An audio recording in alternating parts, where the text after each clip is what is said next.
आकाशवाणी नागपूर समृद्धी शनिवारी आपल्याला ठळक बातम्या देत आहे।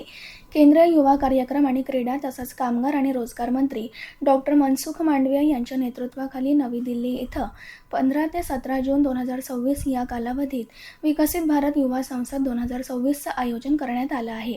युवा कार्यक्रम आणि क्रीडा मंत्रालयाच्या वतीनं आयोजित करण्यात आलेल्या या राष्ट्रीय स्तरावरील कार्यक्रमाचं उद्या संसद लोकसभेचे अध्यक्ष ओम बिर्ला यांच्या हस्ते विकसित भारत युवा संसद उद्घाटन होणार आहे। यंदा युवा वर्गाचा सहभाग अधिक दृढ करण्याच्या अनुषंगानं या कार्यक्रमाच्या आयोजनाची विभागणी 3 प्रगतिशील टप्प्यांच्या स्वरूपात केली गेली आहे। राज्य शिक्षण मंडळाच्या इयत्ता 10वी आणि 12वी पुरवणी परीक्षेला उद्यापासून सुरुवात होत आहे। जिल्हाधिकारी विनय गौडा यांच्या उपस्थितीत जिल्हास्तरीय दक्षता समितीची बैठक आज पार पडली। जिल्ह्यात 10वीचे 2928 विद्यार्थी 14 केंद्रांवर तर 12वीचे 2891 विद्यार्थी 10 परीक्षा केंद्रांवर परीक्षा देणार आहेत। 10वीची परीक्षा 16 जून ते 30 जून दरम्यान आणि 12वीची परीक्षा 16 जून ते 8 जुलै दरम्यान होणार आहे।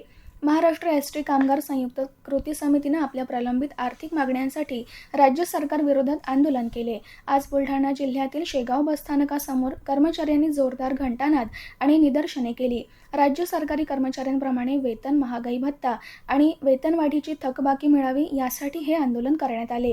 दरम्यान मागण्या मान्य न झाल्यास आगामी 29 जूनपासून बेमुदत धरणे आंदोलन पुकारले जाईल असा इशाराही संघटनेच्या वतीनं देण्यात आला आहे। अमरावती विभागात केंद्र सरकारच्या सांख्यिकी आणि कार्यक्रम कार्यान्वयन मंत्रालयाच्या मार्गदर्शनाखाली नियतकालिक श्रम शक्ती सर्वेक्षण आणि असंघटित क्षेत्रातील उद्योगांचे वार्षिक सर्वेक्षण या 2 महत्त्वाच्या सर्वेक्षणांचा शुभारंभ विभागीय आयुक्त नयना गुंडे यांच्या हस्ते करण्यात आला। एप्रिल 2026 ते मार्च 2027 या कालावधीत ही सर्वेक्षणे राबविण्यात येणार आहे।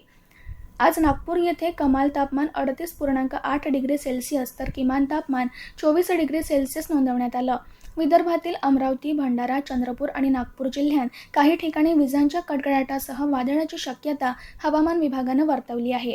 याबरोबरच ठळक बातमीपत्र संपलं। यापुढील ठळक बातमीपत्र उद्या सकाळी 10:58 प्रसारित होईल। नमस्कार।